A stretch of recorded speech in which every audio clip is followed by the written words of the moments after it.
Hey Pops, are you ready for today's episode? I'm ready. We're going to look at a really exciting and important for you topic, the future of farming, looking at trends, what's coming up, how is it going to affect your food? Because, hey, if it's grown, it's intended to be eaten. And that actually brings up a good point right off the bat. In another episode, you had spoken about some new app that they're going to be creating that you'll be able to go to the grocery store, and scan fruit, and it'll give you a score on Yeah. how healthy that's It's going not to be. an app, it's actually a device. So it's like your cell phone, Oh. but it will pick up. It would be neat if it was just an addition or a little. I feel like that's what they're going to have. Eventually, it's going to be a thing. Like you're going to bring your regular phone camera that you have on you. You're not going to start carrying around Yeah. things, but just the fact that they're going in that direction, I feel like that's pretty wild. Yeah, imagine going to the store and as if you were taking a picture of a barcode or a Yeah. QR code, but instead you're scanning a piece of fruit. So you take your, But how does that even work? well, everything gives off light at a certain spectrum. And the way the device is geared will be to pick up spectrums of light coming off of the fruit or vegetable and analyzing it, because it's not the same. Obviously, different fruit, different vegetables have different light signatures or spectrums, but Okay. also within, let's say, apples, an apple that's grown in a certain way that has certain soil, certain nutrients, will give off a different spectrum than one that is grown conventionally with all the products supplied. So when I heard about it, I thought, wow, okay, this will be exciting. I can't remember. Maybe even they said it may even apply to meats. So it's Really? like, So you're just gonna, yeah, you're just you gonna have all just- kinds of people in the grocery stores everywhere just scanning well, stuff. imagine what that will do. If now a person going shopping has at their fingertips the Yeah. power to, well, what's it scanning? What's it doing? It's scanning basically for the quality and the amount of a whole range of nutrients.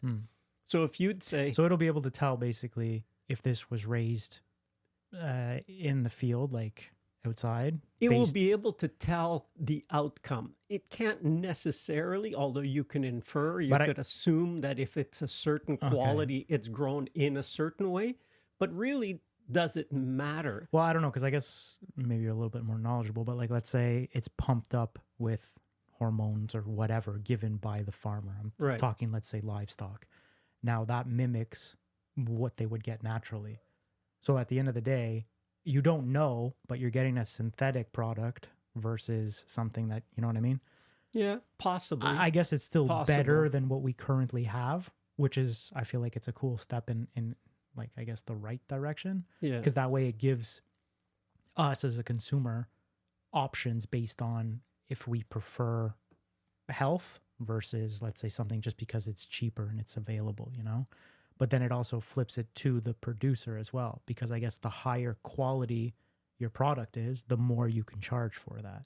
Right. It makes sense. If a farmer knows, person growing carrots knows that the carrots they're producing is way above average, Yeah.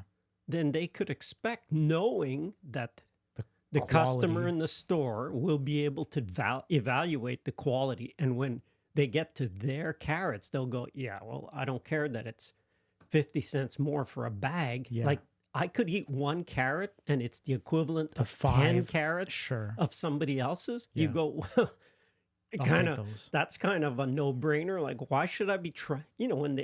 That whole thing about 5 to 10 fruit and vegetables, that was never 5 to 10. When I was a kid, they first came out with that food pyramid. Yeah.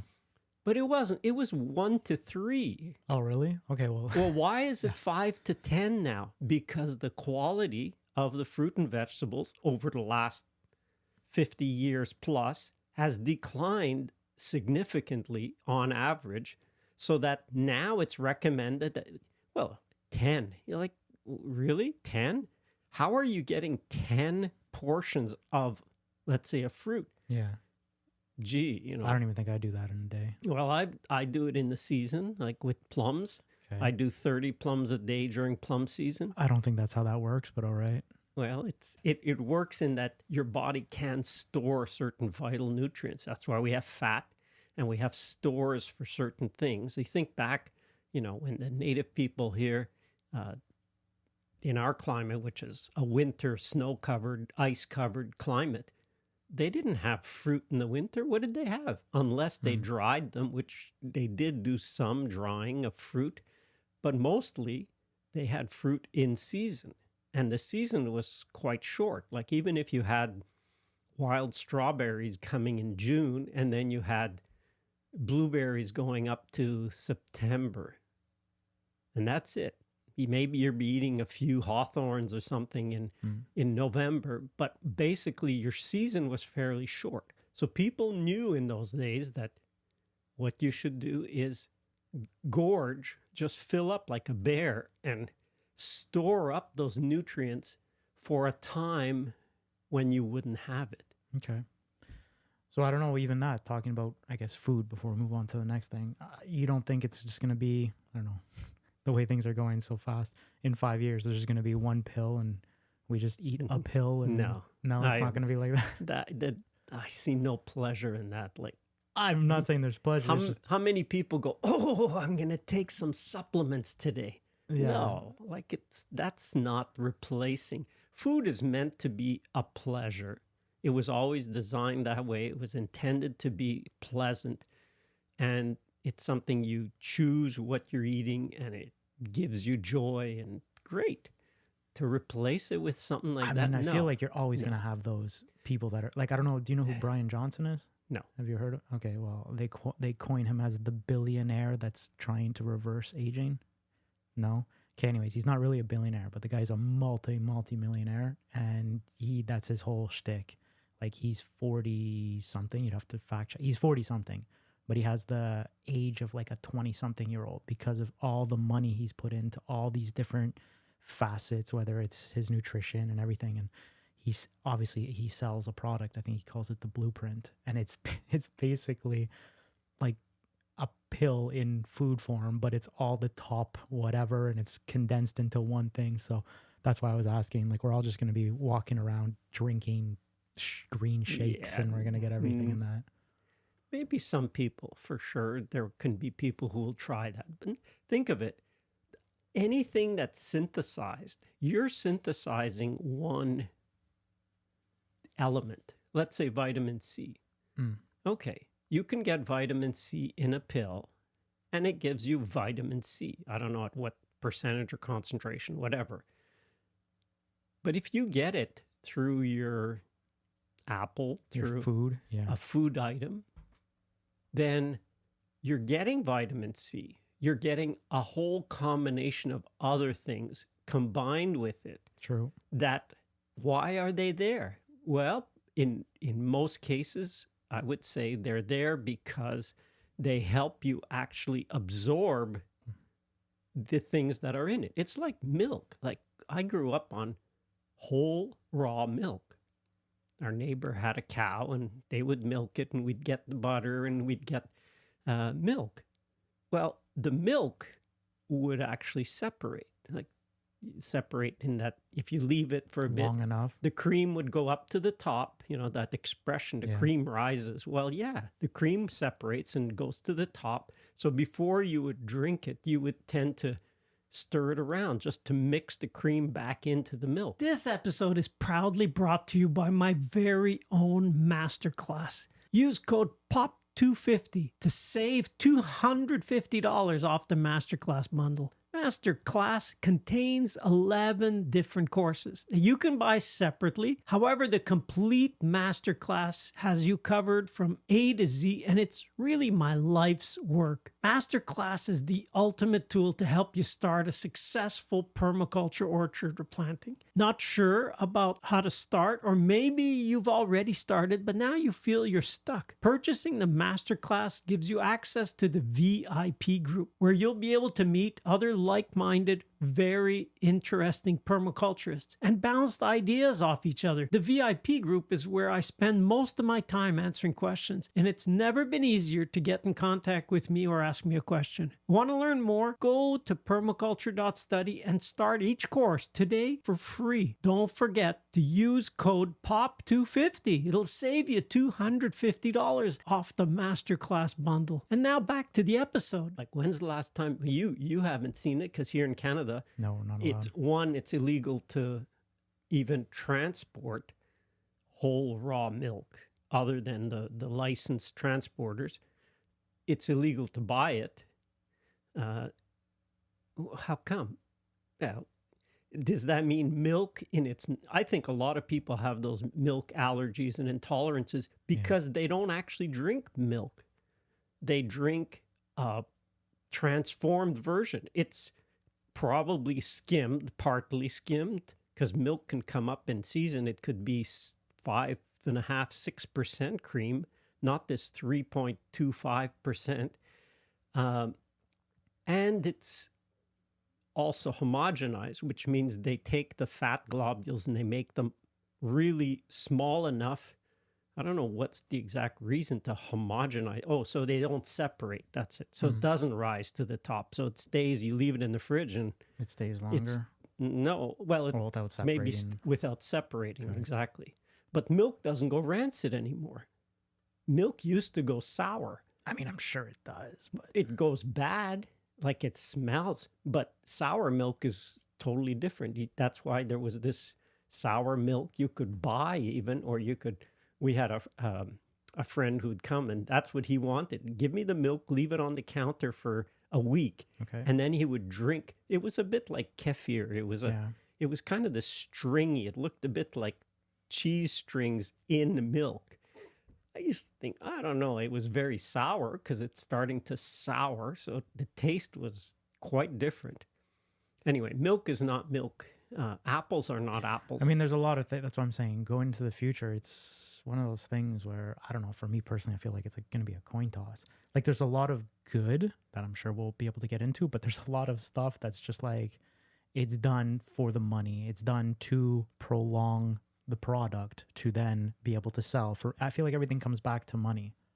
Yes, it's done a lot for storage, to be able to keep things on a shelf for a long time. For example, fruit. Fruit are not picked ripe mostly. They're picked underripe. So they're shipped and they can ship and to look ripe when we get them. But you do not add sugar into a fruit by storage. Well, I know now there's technology. I know some of the cryptos do it, but it's basically, you'd be able to, like you were saying with your barcode, you could scan the product and it'll show you where it was picked from, on the date, and they have it with wine too. So like, you buy a bottle of wine and you leave it in your cellar, but there's like a website that you can go on and it tells you the optimal, I don't know if it's to the day, but it's at least to the year of when the best time to consume the wine is.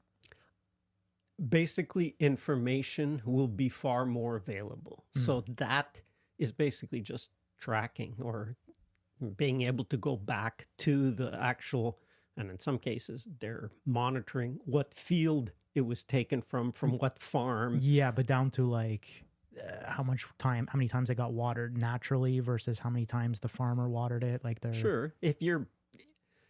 There will be more and more information, more and more monitoring, more and more tracking in the future. Why? Because, for example, we have the irrigation system. It goes on automatically. Yeah.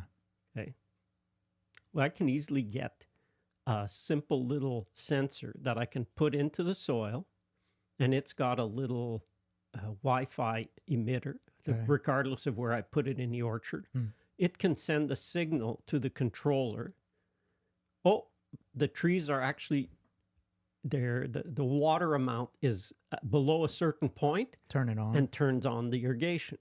I don't have that. We just have it programmed to go on automatically. Yeah, but and you could be here in the city and it's doing its thing over there. And that's nice. Like, I love that. I could be wherever and look at what time it is, and I'll go, oh, yeah, the irrigation should be on zone 2 right now. Which that too, even when I went to Italy this summer, one of the things in one of the cities, just looking around and I see this, well, I hear first, but I'm looking around, there's nobody working, but it's a robot and it's cutting the grass in like the little town square. And you know, like when you see in movies where it has like the checkered pattern, Yeah. the robot was doing a checkered pattern in the grass, and there's nobody around. So I don't know how, I guess they pre-map it or whatever. So now they don't even need a guy. The guy just shows up, I guess, drops the robot, lets it do its thing, and then comes back and picks it up.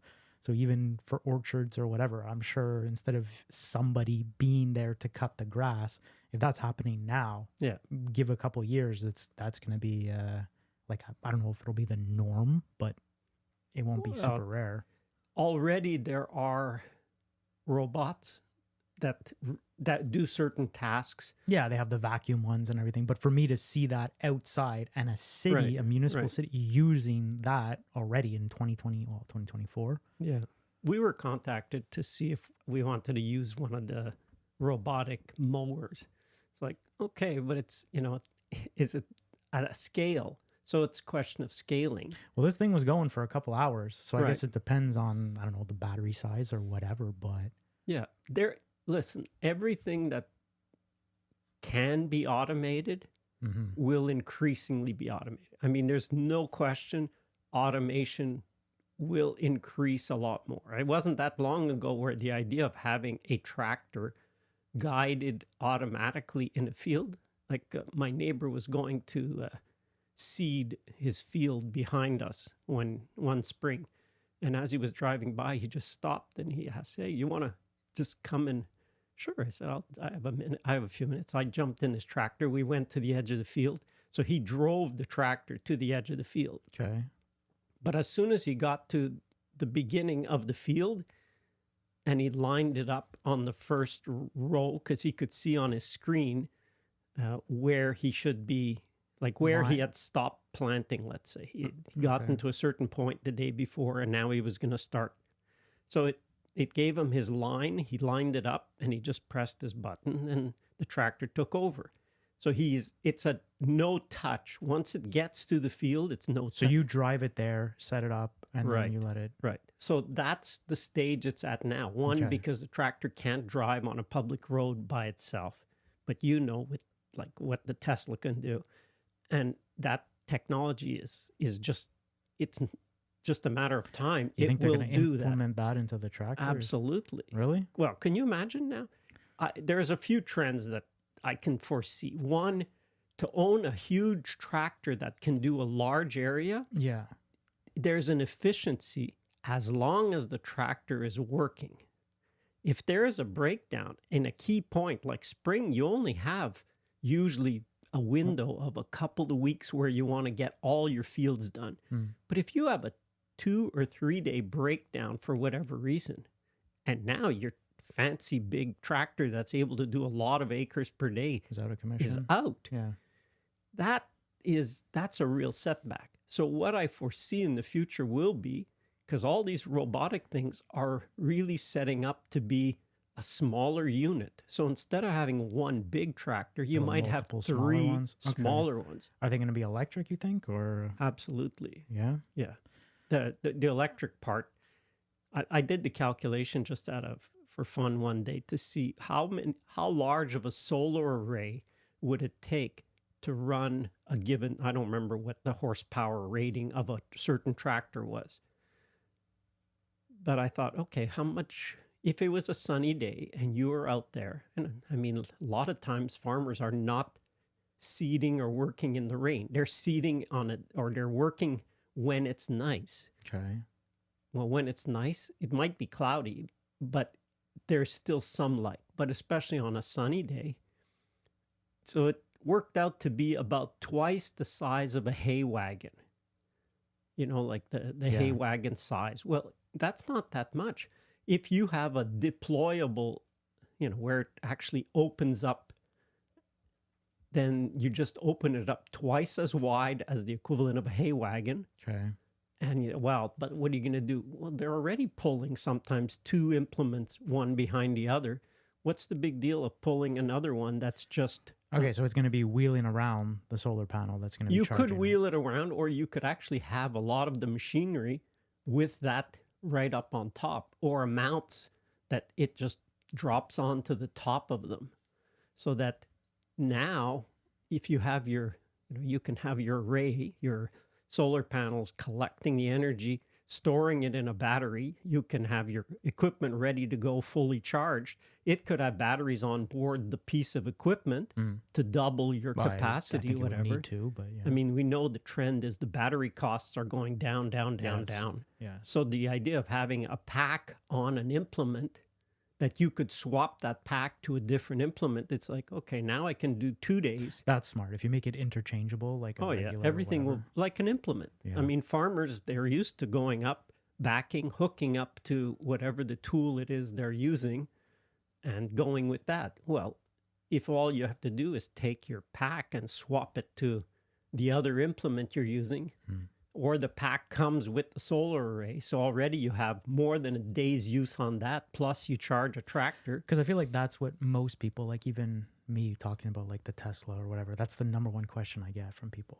Like, The battery. Yeah. The battery's really not. It's just a question of how much battery you can put in. Like you could put more battery. It's just, it's more expensive. But the cost has dropped so much. Yeah. It's dropped by over 90% in the last, I think it's 15 years.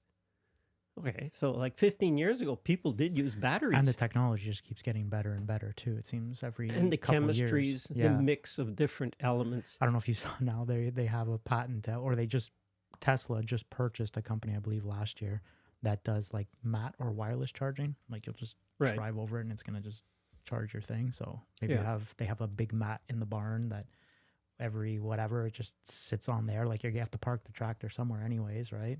Well, don't forget, they won't be parking the tractor. The tractor will be parking itself. True. I mean, that whole auto drive, like the full self-driving for the Tesla, is the same idea that will be implemented to a tractor. You're going to have, your distance is smaller. So you're going to be able to say, okay, the tractor is at it's fully charged, ready to go. Today, that tractor will go to this field and will do that. Then you have another tractor with maybe another implement going to another field. I guess what I'm saying is, at that point, do you own the tractor, or is it going to be like the Cybercab where one person in the area or a couple of people own it, and when they're not using it, they rent it out? So now you don't even need to fork out I don't know how many hundreds of thousands this thing would cost, but you pay like a subscription kind of thing. I think there's going to be both.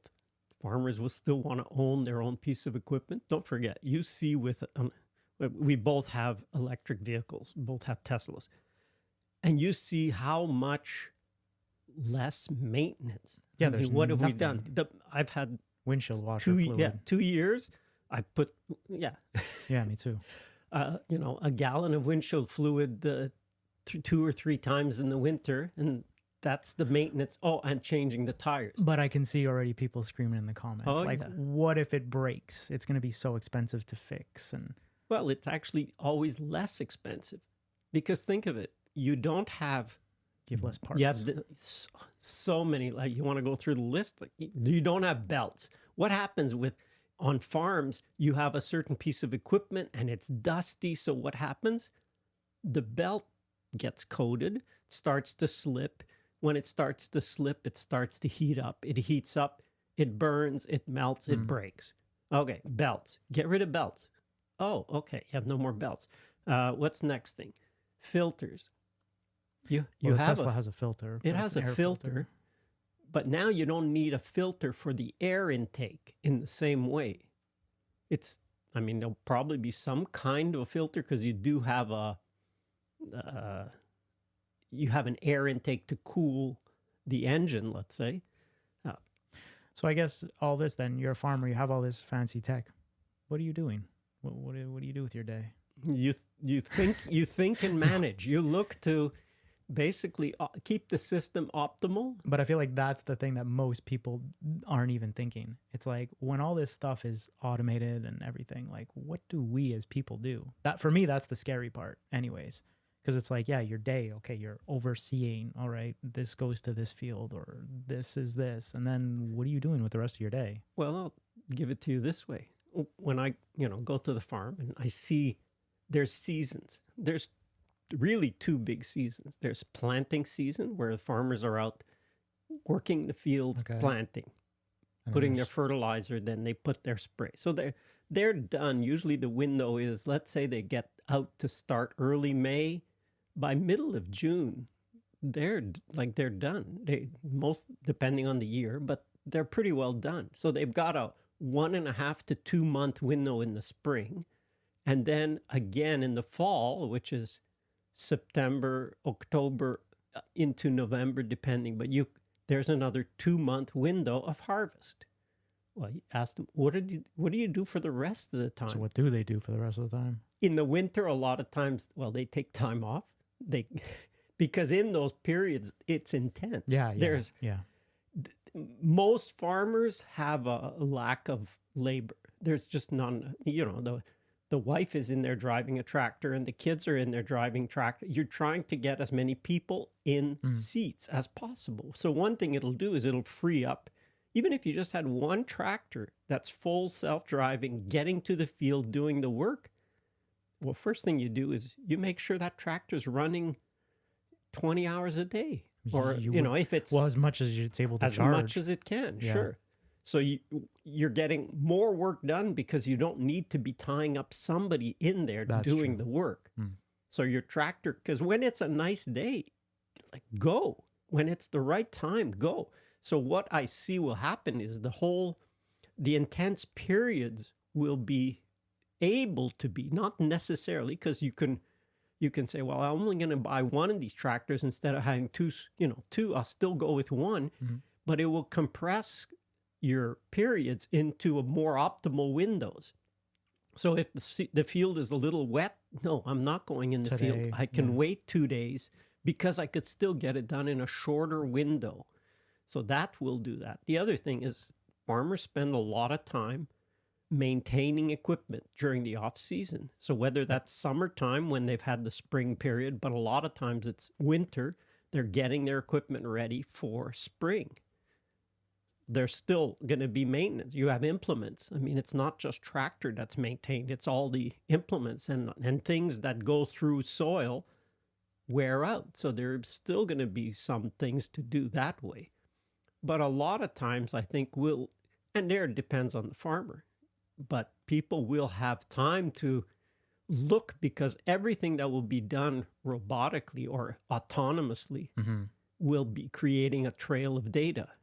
So they'll be able to look. They'll even be able, and already they have on tractors where it's monitoring the force used to go through the field to do, let's say, pulling whatever the job is. Right, a harrow or something. So how much force is used? Well, that gives an indication of how either compacted or how dense the soil is in each of the areas. So they could look through maps because they will basically map their soils. And that's a whole other thing. I mean, the mapping already, it's pretty wild what's available just in drone mapping and monitoring. And already the amount of information they have now, I don't know how much farmers on average use it, but there is a lot of information available. Yes. So that absolutely, that's a whole thing that will increase. So there'll be a trend towards more autonomous vehicles, and that will be a big switch. I feel like that too is going to be a given. Like I don't know if there's going to be more of a resistance in the beginning, but I'm sure as soon as like they see the product is viable and it seems like a no-brainer. Why are you gonna, you know what I mean, die on that hill when your neighbor is, like you said, able to? Think of it this way: a lot of times now. But I'm sure we're gonna get it in the comments just for even saying sure. Like it's because a lot of people, myself included, if you start thinking about the future, it's scary. Like it's different. It's not scary. It's just different. I think it's great because freeing people up to think is kind of one of the greatest benefits we can get. How much people want to think, Well, that's that a was different element. But I cherish the ability to have time to think. Anytime, I mean, to me, it's simple. If I'm thinking, like right now, I'm working on the platform for the orchard. So this platform is meant to, and I look at it, I go, okay, I could walk through the orchard. I can prune with the pole saws. I'm pruning. I can get to a certain height, and then I have to use a ladder. Okay. So I'm moving around the ladder, taking the pole saw, doing some pruning. So the question for me is there a way that one, I mean, I'm not your age anymore. I have a shorter amount of hours in the day that I feel that I can be still effective and productive. Yeah. If I get, my goal this year is if I can get a 4-hour day of 4 hours of physical work, I'm good with that. But how can I get either 4 hours and get more done, or 6 hours? Can I do that? Well, if I had a way of being up already, so the whole thing of platform, and that's not new. There are orchard platforms. And I mean, I looked into them and I could buy one. It's $100,000. And it will really help me do, let's say, the pruning part, and then the training trees, and then But is that worth $100,000? For the size of our orchard? No. Yeah. You know, it's not, I'm not spreading $100,000 over 100 acres of orchard. I would have to spread $100,000 over 6 acres. Well, no, that's a little hard to swallow. But if I could have an orchard platform, not to the quality or caliber of those $100,000 ones, but that would cost me $6,000, which is kind of my budget, that I thought, if I could do this for $6,000, then that $1,000 an acre, absolutely, it's well worth it. So what will this do? It'll allow me to be at the height of the trees, able to do the tops much quicker, much safer, because now I'm not going up and down a ladder. I'm not having to hold the saw the same way. Yeah. You don't want to just wait 5 years and get a drone that'll do it for you? A drone, probably not. It'll be a robot. Yeah, I think it'll be a robot too. Yeah, it'll be. Like, but I am, so what I was getting at is, when you think, for me, think time, the goal is, and I like, because I listened to several people and I followed, I used their information, and one guy, Dr. Peter Diamandis, talked about, why not think 10 times? And I thought, it's not harder to think, can I do this 10 times better than 10% better? It's always easy to do 10%. It's like, yeah, that's, you're doing a little tweak, you're doing an adjustment, you'll get 10%. Maybe but 2 tweaks. 10 times, like, my goodness. If you just stop to think through 10 times, then you probably have to redo how you are going about a certain task. So for me, the platform, I think, will give me a 10-time improvement, because I'm not going up and down a ladder. I've got all my tools with me right there, right at my, right on the platform. I can switch tools. Everything's there. I'm not walking back and forth. I'm going forward in one direction all the time. Bang. And it's multi-use. So I'll use it for pruning. I'll use it to train the tops. I'll use it to set the wires. I'll use it to harvest the tops. It's multi-use. So it's that kind of thinking. If a farmer who's going through could think, could I actually do this field 10 times faster or 10 times cheaper? Like, you have to then just allow yourself to think, is that even possible? It is, if you adjust your thinking and stop and think, okay, forget what the way I had thought about it, just think and play with that thought 10 times. What would that look like? How would that work out? How could it be? Well, one, if your bum isn't in the seat of that tractor for so many hours, now you're either free to do other things, to work on other projects, to prepare other equipment. I mean, a lot of times farmers are babysitting their tractors. I look at several videos of several channels of farmers, and they're doing exactly what my neighbor did. So they're they get driving there to and the then field, set it up. they press the button, and now it's driving, and now they're doing other things. Well, they can still think and stuff. They can still think and things, but they have to be in the tractor. Yeah. Well, already they have it where they're teaming up machines. So, for example, a combine. The combines have auto steer and all this. Well, now they can be relayed to each other. Mm. So it's like they're fleet. Communicating. Right. So if you had 3 harvesters, you have to be in the first one. But once you have 3 people drive the 3 harvesters to the field, you get them to the beginning. Mm. And now the first one has somebody, but the other 2 are just tracking based on the first one. So if you're driving, it's no harder for you to pay attention to the 3. So you're looking like 3 times the width, and you're just looking. There's nobody around. That's fine. There's no danger. Okay. And you're going, and you're basically monitoring for the 3 vehicles. So it's like the Tesla Semi. Yeah. It's fleet. So it's running the whole fleet. So that will be something increasing if people have more than one piece of equipment. But freeing the person from having to be in that. Technically, you wouldn't even need to have that fleet thing, because if you're not even in the thing, it's able to go, like you said, an extra 2 hours. So it will pick up the time that the other 2 behind you are doing. So you're going to save money on.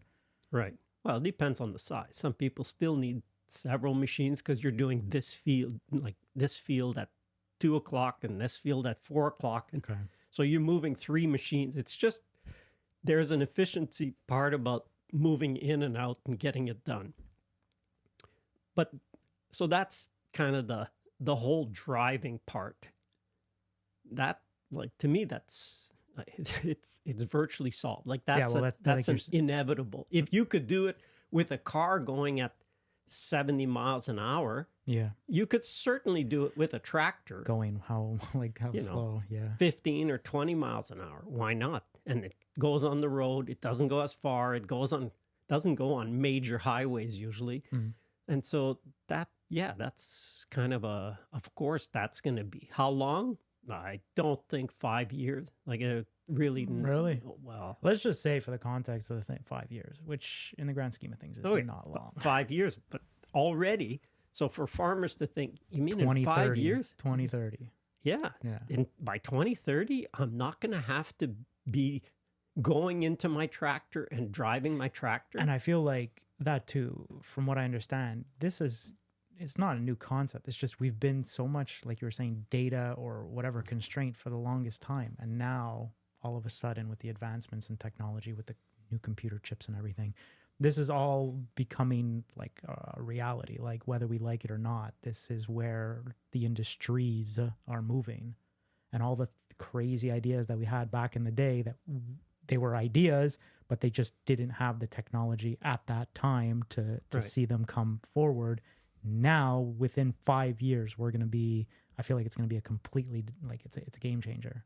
Right. I mean, already, like I said, my neighbor, he was showing me his newest planter.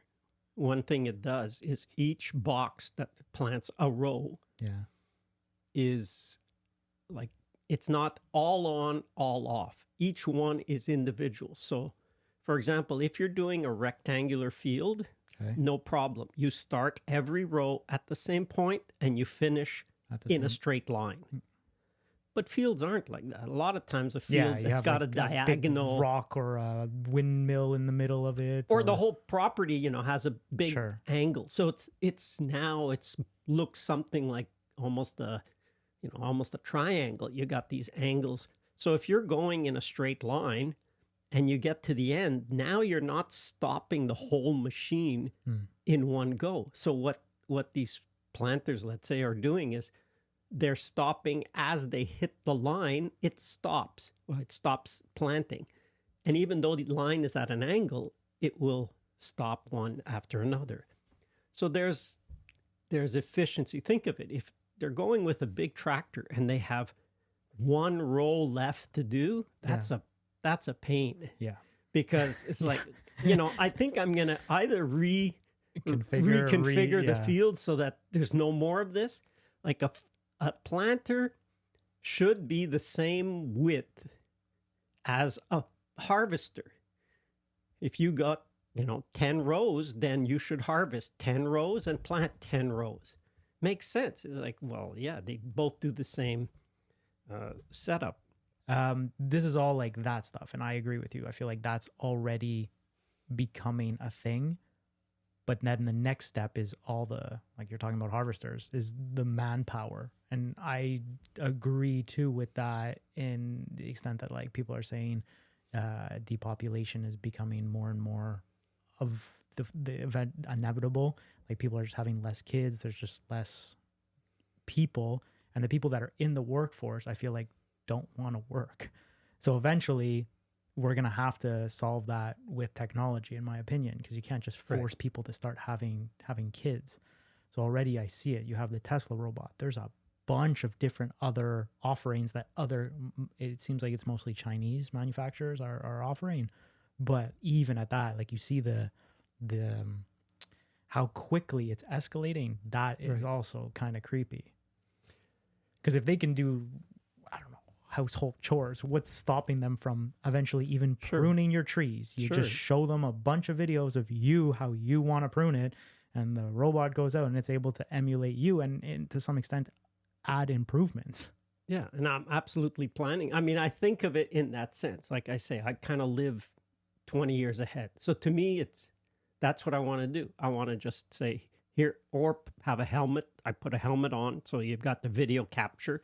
Here's my rules to pruning. Feed it Step 1, I'm doing this. Step 2, I'm doing this. Step 3, I'm doing this. And I do it for 100 or 1,000 trees. Take that, analyze it, have an efficiency of each movement, so it's not moving the pruners, and like how it's not rocket science. It's not rocket science, but at the same time, that's what it is. It's just it seems like data in, data out. The more you can feed it, and you just see them, like the progression is exponential, that's the scary part. And absolutely, there will be robotic, especially if it's a humanoid type, because there's already a lot of robots on farms. Yes. I mean, robotic milking machines, robotic machines to pass and clean the manure, robotic machine to push the feed. No, I'm talking humanoids. Like So, and there's a reason why humanoid, because everything we've designed and built for us has been around our form. Yeah. So like you even see like the robot vacuums. They're a circle. That can't get to the corner. Right. But if you have a robot that is built like a humanoid, we do it so it can do it too. Right. Because like you said, that's just the world we've created, has been created for us. And a lot of farming is repetitive. That's why there's even, I got to go do chores. What's chores?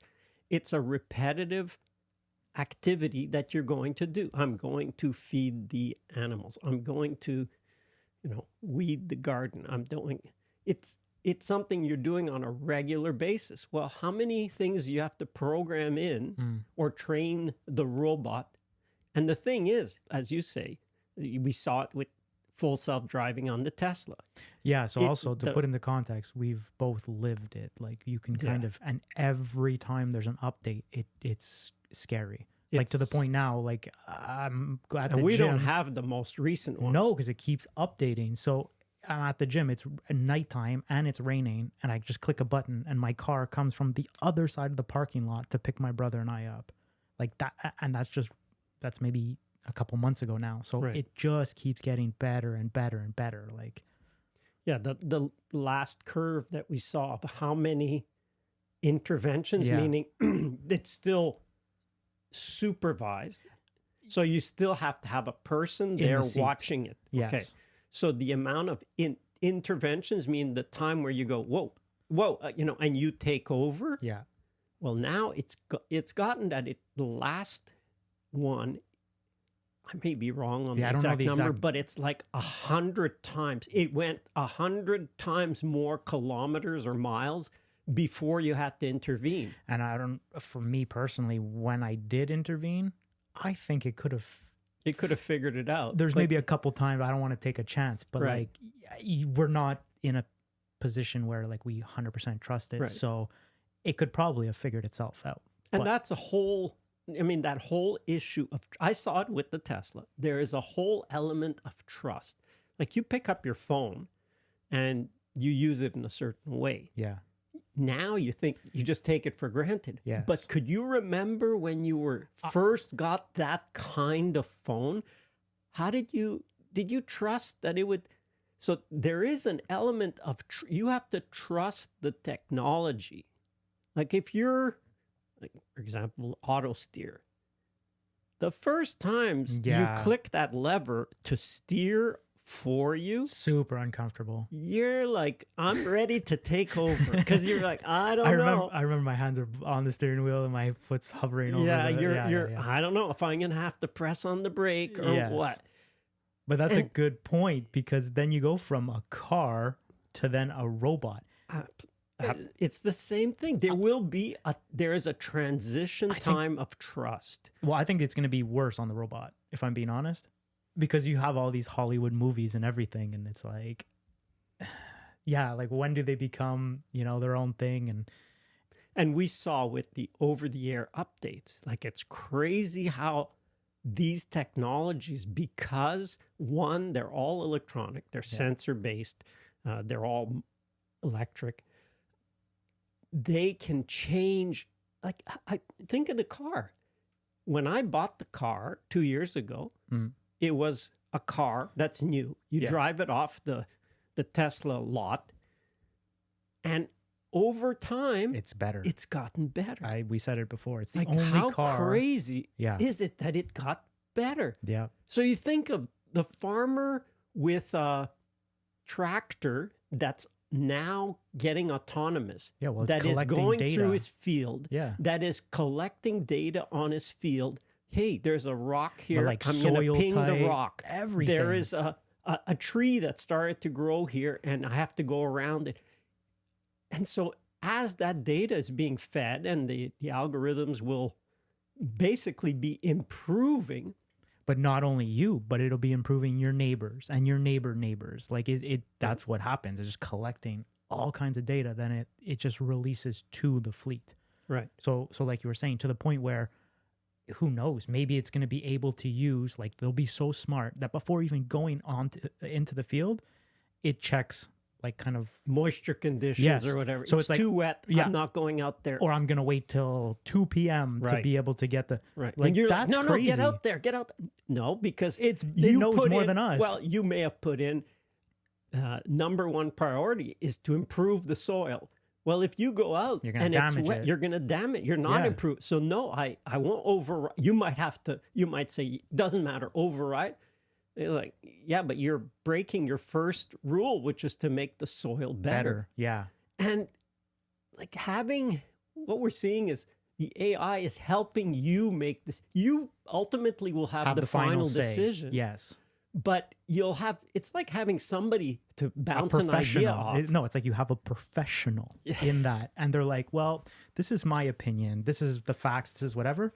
You do whatever you want. But this is what I think is the optimal. And like you said, you have the final say. But are you going to, I don't know. Personally, I would mostly tend to lean towards listening to the professional. But that's for sure. Like, yeah, it's an inevitable. Like, I really see that. I see within 5 years, especially yeah. the way that, like, What over-the-air software improvements. because you don't even have to bring it in like that too. You No. hear all the time Tesla recalls 2 million vehicles. It's not a recall. We park it in our driveway. You click a button, you get a thing saying update. You click update. So it's Yeah. probably going to be like that for That's the that's robots the or the recall. yeah. that's It's like your phone when you get an update. Right. But that'll be the bot. That'll be the track. Okay. Right. Is it annoying? No. Like, I don't know. It takes Well, me. annoying in that there is a time off, like it's a time that it can't be doing two things at once. But Yeah, who knows? but it's maybe like- in the future it'll be able to do one thing while getting updated on another. Maybe. But even, even at that, so, it's when what, you get used 30 to- minutes? Yeah, and you get used to knowing that, hey, I'm going to have a better bot in 30 minutes. And not only that, it even lets you could just do remind me later. So it'll remind you like when you're not using it, because it's going to know what time of the day you normally use it at. So it'll ask you to schedule an update overnight when you're asleep and it's dark and it's not going to be used. That's why creating content is, I think it's the safest thing. It's kind of the most future-proofing. I think so too. What are you going to do now that you're not having to go through the field? Well, hey, what does other people say about this? That's what I was saying. And you get, hey, I always say, if you're going to learn how to, like, now it's crazy. With YouTube, the amount of things that I couldn't do before that I could now figure out, because how do you figure out how to fix this valve? Well, I don't even want to blow your mind even more, but imagine when they start putting implants in our head. Well, that's a choice, but it is a choice. But then if you're, again, it's the same thing. If you're giving somebody a choice and you have like, I don't know, you're becoming the professional now. And the choice is, okay, I go in and the procedure takes 15 minutes. Like, again, people are probably going to be like, it's too much. I'm not going to do that. But when a majority of people are doing it, are you really going to be the last guy that's going to be like, I'm holding out because I don't trust X, Y, and Z? I don't think so. Well, like anything, there's going to be the trust period, the pioneers. There's going to be the leading edge. I'm not saying I want to be the first. I'm not saying. Then there's going to be the laggards. But I don't know. For implanting, I might be in the laggards. Okay, we'll see. We'll see. I mean, don't forget, just the equivalent of your phone. Yeah, but you already have an implant. But why do I have to carry something around when now I don't mind? I'll carry it. Really? Yeah. Okay. I don't know. That too. There's the trust period, but I feel like you don't even have to look up the weather anymore, or like that too. Again, I'm not going to be the first one to do it, but I've already watched a bunch of the things where the guy that the test person that volunteers, they are paraplegic, so they can't whatever. But they've implanted it, and he's able, through Bluetooth, he can raise the thermostat, he can shut the lights on or off. He was never able to do that. So it gives, like, if they're using it just for that, and that's the last year or maybe even 2023. So again, in 5 years' time, 10 years, 15 years, if everybody's going to be walking around, like I went to Italy.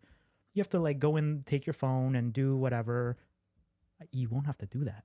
Like you'll be able to communicate with somebody, and it's like, I guess, a universal language that everybody's just understood. That's wild. Well, one of the things they say about the implant is our or our bandwidth, the ability to, let's say you're texting or you're writing an email. Well, the speed at which you can type or type in a text is limited. If all you have to do is think it, you can think much faster than you can write. Sure. You can think. So that will really reduce that. That'll increase basically your ability to do. We're not at the point where we're using every single minute of our day to the most efficient yet. So it's where it's like, look, I'll take the extra hour a day if it takes me an extra hour. Okay. Anyway, that's where I'm glad we have choices. The day that you're forced to have these things, True. I don't want to be under that regime. Like, that's not fun. But getting back to the farming, so one of the main trends, we said automating, and that's already well engaged and well on its way. I mean, I think of when we bought the orchard 30 years ago, there was already an automated controller to run irrigation. So I've seen that controller, if I had to buy it 30 years ago, which I had to buy it, I think 25 years ago, it was almost $300 to replace. Okay. And it would be for, I think, a 6-zone controller. I could get a 12-zone now that's got more features, rain delays, all these different things for $120. So you get, because of electronics, is always more for less, basically. And that trend is not going to stop. You'll get more capacity, more ability for less price. And the same goes with sensors. All the sensors that are monitoring or measuring, they're just going to get cheaper, and they're going to be more and more connected. Think of, when like we do the observation course, a lot of the observing can be put onto electronics. Like I just think for birds, just take the one example, birds. When I'm going around, I'm listening and I know most of the birds. But if I go, What's that? what's that? I'll take out my phone, start the Merlin app. Amazing. I just put sound recording and I just lift up my phone towards where that sound is. And within 3 seconds, oh, look at that. It's a Carolina wren. Huh.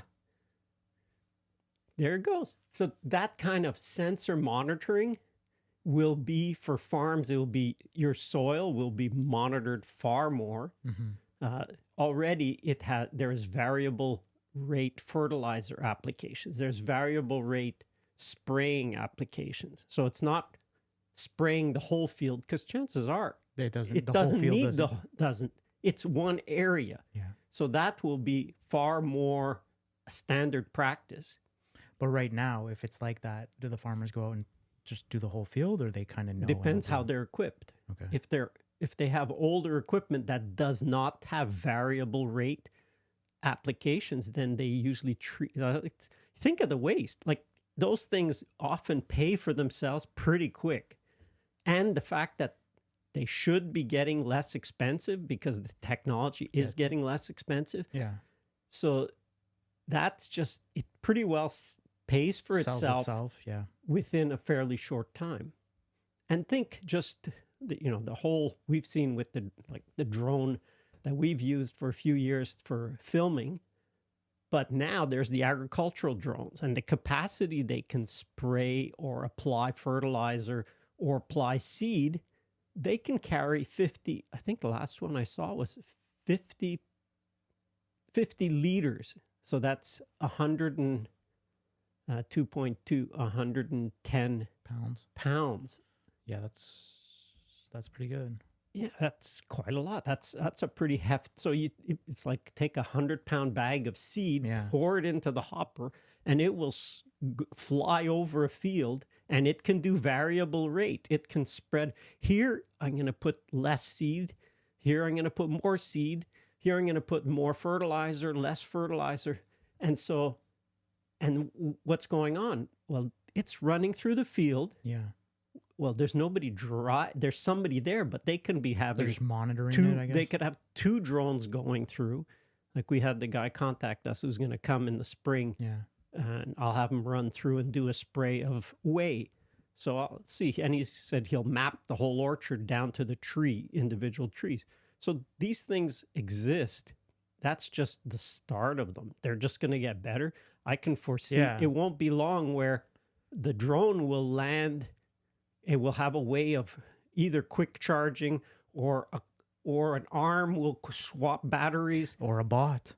Well, that's what I'm saying, an arm or a bot. It doesn't even have to be a whole bot, but just an arm to swap batteries. And anyway, all these things, But we say it all the time, too, with the car, again. Like, this is the worst that it's going to get. Right. Like, it's only going to get better from here. And those drones the same. There's no reason why they can't have a software update. Yeah, for sure. That makes the drone, now it can do something it couldn't do before. So that's definitely going to be increasing. So all the electronics, absolutely, there's going to be more. I mean, I remember cars with zero electronics. It was all electrical or mechanical.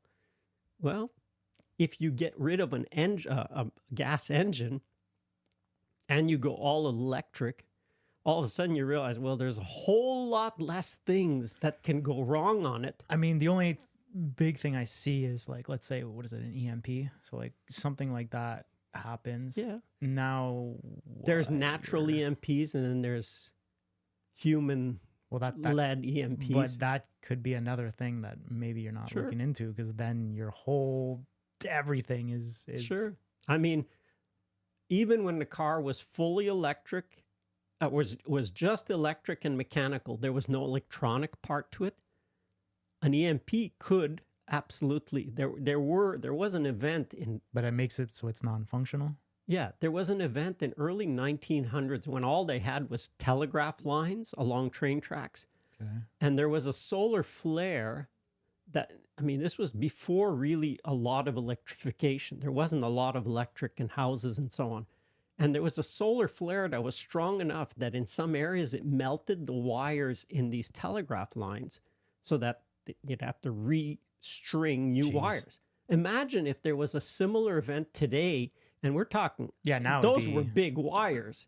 So if it could fry a big wire, what will it do to how many phones will be usable? How many? Look, that's. I'm just trying to see the other side of the coin. You can go, here. and it's possible, and it's happened. The truth is, it has happened in the past. So, do we live with? Well, what if? Yeah, and okay, what's your alternative? I look at it, and I've done that with the farm. What happens? Worst case scenario. So for us, worst case scenario is there's a fire goes through in a time where everything's dry, and it absolutely burns the trees. Orchard. Yeah. And I'm okay with that. Like I've done go through a mental exercise of evaluating what is the absolute worst case scenario for you. Run it through your head. How do you respond to it? What do you have in the way of plan? And what do you have in the way of emotional reaction to it? So for me, if the orchard got absolutely torched, I'd go, all right, it sucks. It wouldn't be the end of the world. The land is still there. Chances are the roots of the trees are still there. They'll probably sprout back. It's a job. I'd have to overgraft them. I'd have to redo because all the irrigation would be melted. Everything would be toast in that way. Or I can just say, you know what? That's a good opportunity to not do this and move on to. So, but what else would you move on to? I feel like you'd redo that with everything you know now. I would do the greenhouse barn instead. But yeah, so it's just something. I guess this episode was more to get people to start thinking about what could potentially or ultimately will most likely become. Yeah, it will be exciting. I think that whole element of trust is so underrated because we've lived it. And when you start giving over control to something else, it's kind of like, I don't know. It just doesn't feel natural. Like that's how I would describe it. Like it feels like I shouldn't be doing this. It's saying that I can, but like it doesn't feel right. Yeah, to the point where now it's like, now I just can't wait to get on the highway so that I can click it in and just start thinking. I can think about something else, and I really, and like I said, that trust builds. You don't start off. Probably not. You don't just. So you'll start with one bot and then get two and then get more, or one tractor doing it this way, and then I think farmers who have auto steer for the field, they don't. It's like, okay, let's just get me there, and I'm putting it in. And now it's like second nature. Like I know it'll save me money because it will drive the best route, the most optimal route. But I haven't used that, but I'm sure there's people out there that have, and it's going to be the same experience. The first one or two times, like that tractor's worth so much money, and you're like, wait, do I really want? It's saying I can do it, but do I want to do it?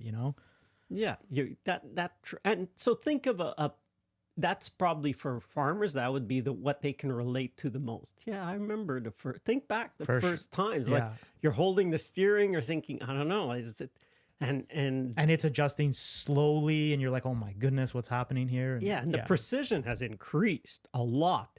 Like now, I think I may be wrong, but kind of the newest ones is less than a centimeter precision. Meaning, if you have a line drawn on the map, the GPS is guiding that tractor to 1 centimeter. Crazy. Like that's not even a half inch off that line. Like, so how many humans can do that? Impossible. Well, there's no way. That's it. So it goes back to the whole thing. Like, I don't know, you're going for a surgery. You get the guy that's been doing this for, like, that's the guy. He's been doing it for 35 years, let's say 40 years. You have to sign that waiver saying there's a, I don't know, whatever percent chance that something could go wrong and you can't sue him. And then in the right corner, you have a robot that's been around for, I don't know, 2 years, but it has 100% accuracy. And it's gone through the equivalent of like 200,000 surgeries it's seen. Yes. Because let's say they'll have a camera mounted on their head as they're doing surgery. And it's again, I'm sure people are going to be like, I'm taking the guy. Yeah. Until it's you in that. And then you're looking and you're like, wait, 7% chance that like I'll be a vegetable. Are you going to take the 7% chance? I always think of it, having gone through the hospital a couple of times in the last few years, I think, would I want to be there the day that this med student is doing his practice run? It's the first time he ever does a certain, and the other guy's there next to him. I mean, it's better than nobody, I guess, at the end of the day. But yeah. But I feel like that's the biggest thinker I could spit out there is, yeah, you have the guy that's done it, and then you have the robot, and so many people are against the robot until it's them in that actual situation, and you're looking and you're like 7%. That's not that much, but it's a lot more than zero. Look at the example of looking at X-rays.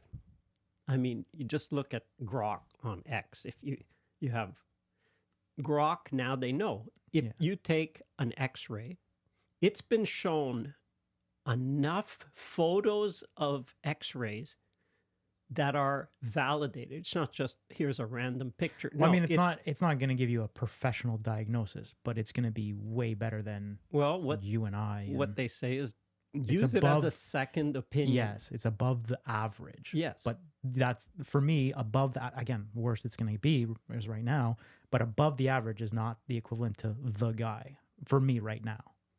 Yeah, I'm still going with the guy. Right, but I'm saying if they take enough of the guys and they take their evaluations that's what they do. Yeah. So they're training on the best people who they've looked at thousands of X-rays over the years, and it's look at the X-ray, give an evaluation.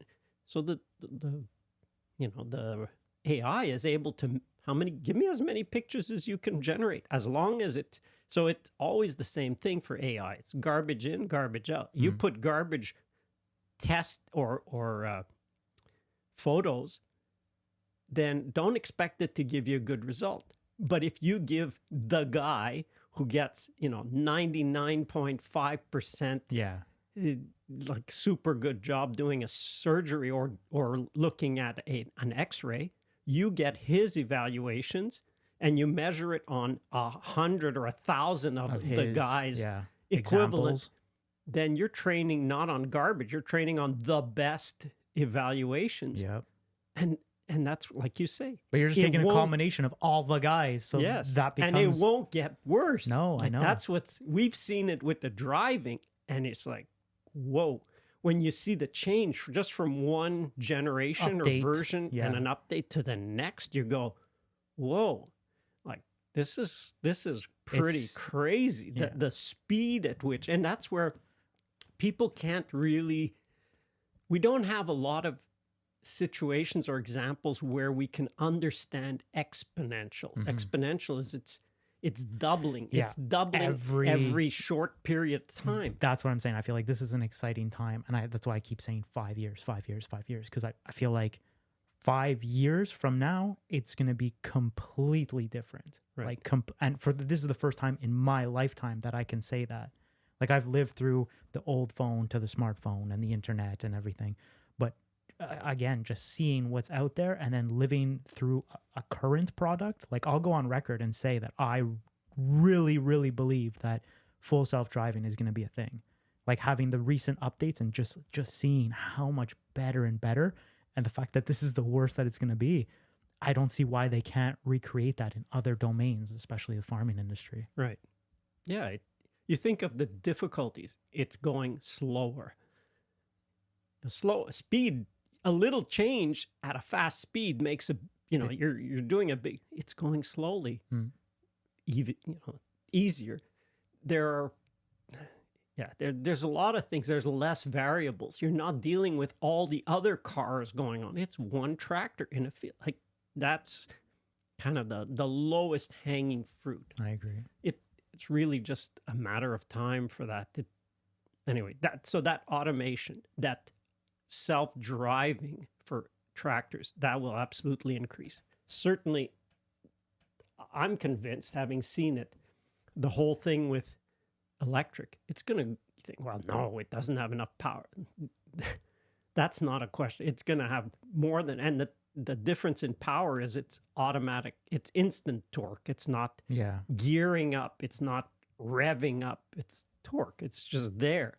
Well, I don't know. I guess maybe that's a good place to end it, but it's more of just to, I guess, have people start thinking. And maybe even for this episode, if you got to the end, you could put in the comment section what people think the future of farming is going to be. But I'm kind of both excited. Well, I want to say, I guess, excited and hesitant at the same time, but it's going to be what it's going to be. I think the whole thing now with the changeover in the U.S., I think we'll be able to go where food will be. So it comes back to the person, the customer buying food. There'll be a lot more measuring and monitoring in the sense of you will have access to that information. So I think the food choices going forward will be a lot better. I would love to see the incentives aligning better with people's health than for the good of the agribusiness industry. So it's not like it'll favor the big suppliers of no, it'll favor the people's health. If the outcome will be, will this lead to a healthier population? Mm-hmm. Great. Will it not lead to a healthier? Will it lead to healthier soils? Will the soils have more organic matter? Will the soils have more life? Will they be able to produce more with less? So if the incentives align to sound agronomic information, that will be so much better.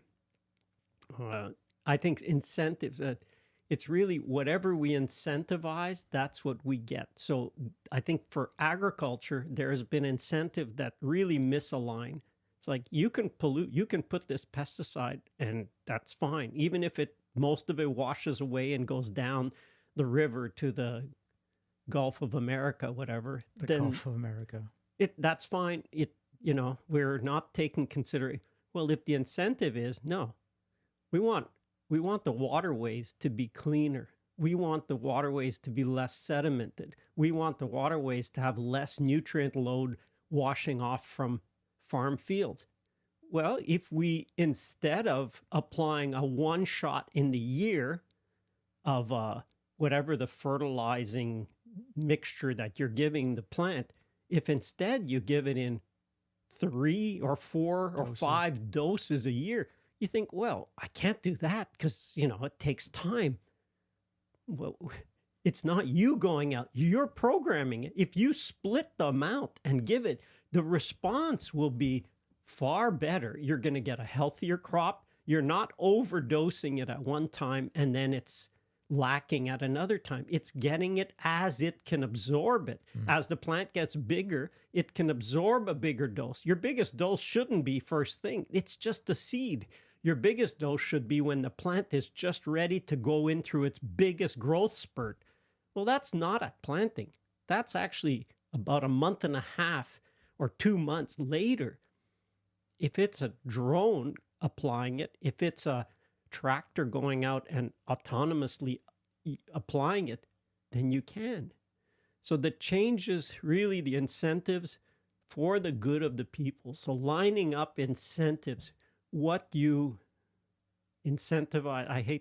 I've never taken any subsidies for agriculture. I think that totally distorts the picture. And people say, I don't take subsidies. Well, what is subsidized insurance programs? A lot of the insurance programs are partly government funded.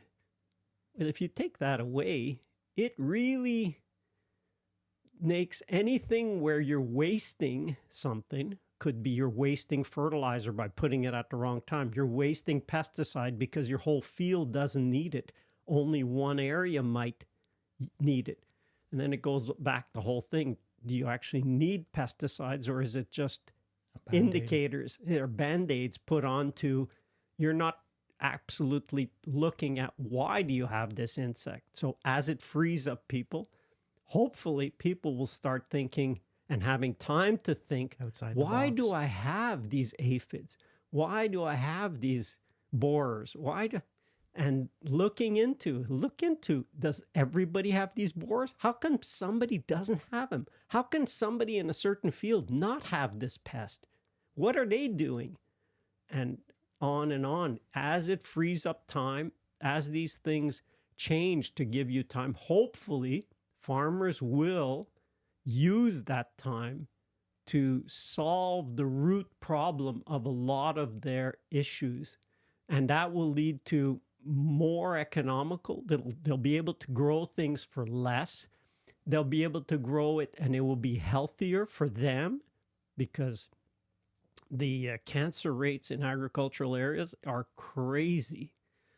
And there's no reason. You don't need even nitrogen fertilizer. Oh, you have to. Air is 72% nitrogen. It's insane to have to give a plant something that is it's the most abundant gas in the atmosphere at the plant's level, and we're giving that plant huge amounts of it. Anyway, hopefully that time freed up will give people time to think. Well, I don't know. I don't have a crystal ball. You don't have a crystal ball, even though you probably think you do. You don't. So I guess we'll see. And from there, good job, Pops.